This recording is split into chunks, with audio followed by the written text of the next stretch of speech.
talk about the famous Wing Chun chain punch. As you may know, if you're doing Wing Chun, if you've been doing Wing Chun for a while, I'm sure your chain punching is really, really good. But just to make sure that you're having this this quality basis, we're gonna discuss it and we're gonna study it a bit, right? So chain punching is basically, right, it's the straight punch that you do in the first form, only that you couple it with the second hand, right? So basically, when you're doing a chain punch, it needs to feel like the arm in front isn't really there, right? So when I'm punching from here, my punch needs to be clean here, right? So it needs to go straight in, okay? If I know that in the beginning, a lot of people have this problem, right? They're hitting their hands, right? When they're doing really fast chain punching, they're hitting their hands basically.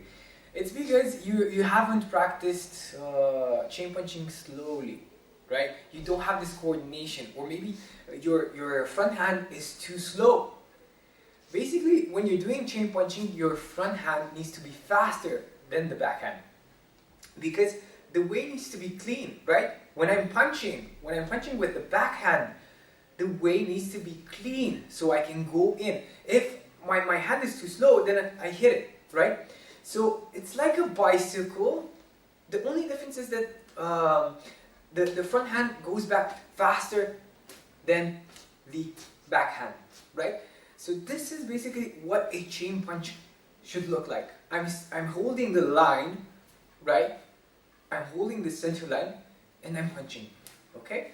So it's the same thing. Once you've learned this, this idea, this concept, you can use it in fighting as well. It's the same principle, right? Because if the weight is not clean, see, I have contact here and I'm trying to do a lopsal, but if the weight is not clean, I cannot punch him, right? So I need to learn to make my front hand come back faster than the hand that is punching, right? I need to clean the way, otherwise my efforts are useless. So if I have contact here, I clean the way so I can go in, right? So this is what chain punching is actually preparing you for. It's like the sweeping action, right? When you're doing cheese out. This is what chain punching really means. A lot of people are using chain punching wrong. I'm sorry to say it, but it's the truth. Chain punching is not meant to be this flabby hand. I'm stepping in and I'm what is this? I mean, how can you use this crap, right? Right? I don't even have contact. Guard, stay put, right? I don't even have contact and I start punching. What is this? I mean, right? Chain punching is not. I started like crazies, like tam. I'm shooting without a target, right? I'm shooting all over the place.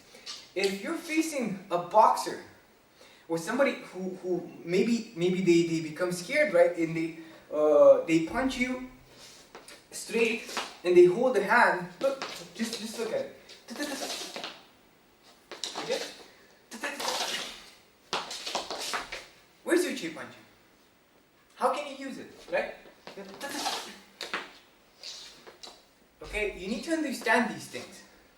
Chain punching is not, it is like a machine gun, but if I don't have contact, like, it's just like having my target here in the middle, and I'm shooting all over the place, right, with my machine gun, and hoping to hit the target.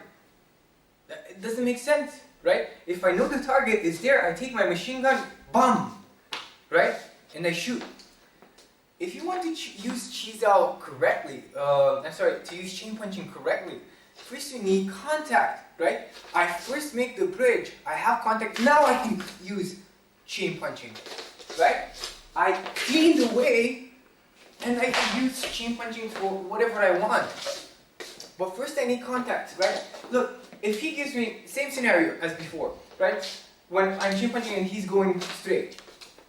I have my guard, he goes straight and I go I clean the way. Because I get contact. Or he goes straight, I go straight, lap style. Thumb. Right? This is what chain punching means. This is what chain punching is meant to be used for. Not it's like you have contact and you go in for the kill. Okay? So this is what chain punching is, a recycling motion. Recycling motion, right? You get contact, you clean the way. You get contact, you clean the way. Right? You clean the way for your punch, for your main action. This is secondary action, main action. Right?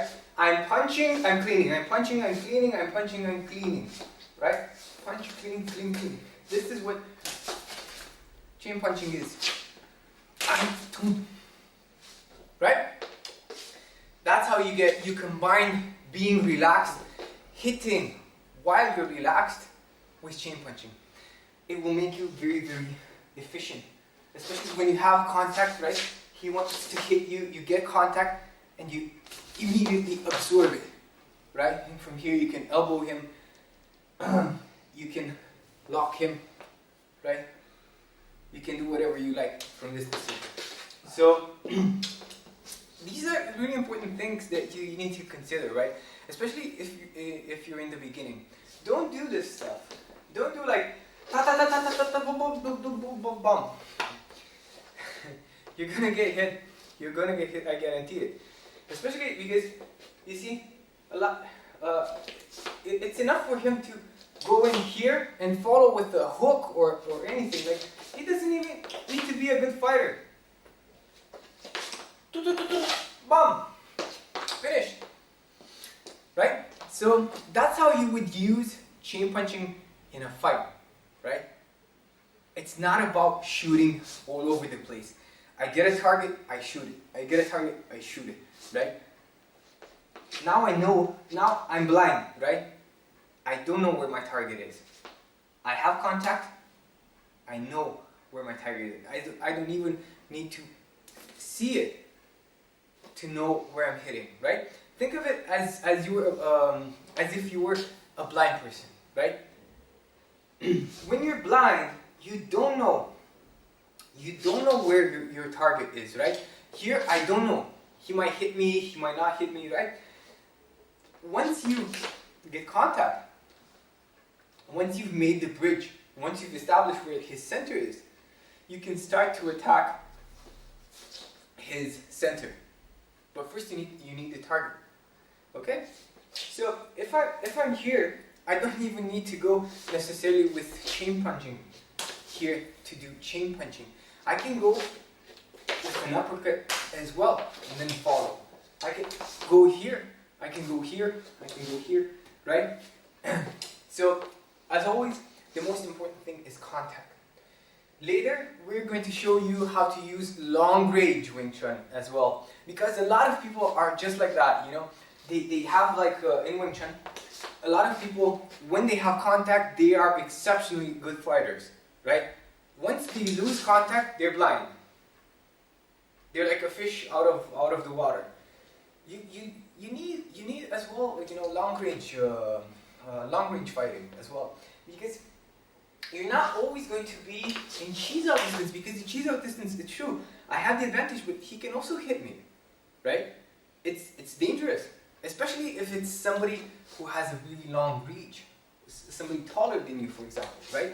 It can be very, very difficult to come close and hit him, right? If I'm shorter. So that's where your long range Wing Chun comes in with your legs, right? Long range Wing Chun implies a lot of kicking because they're extremely useful.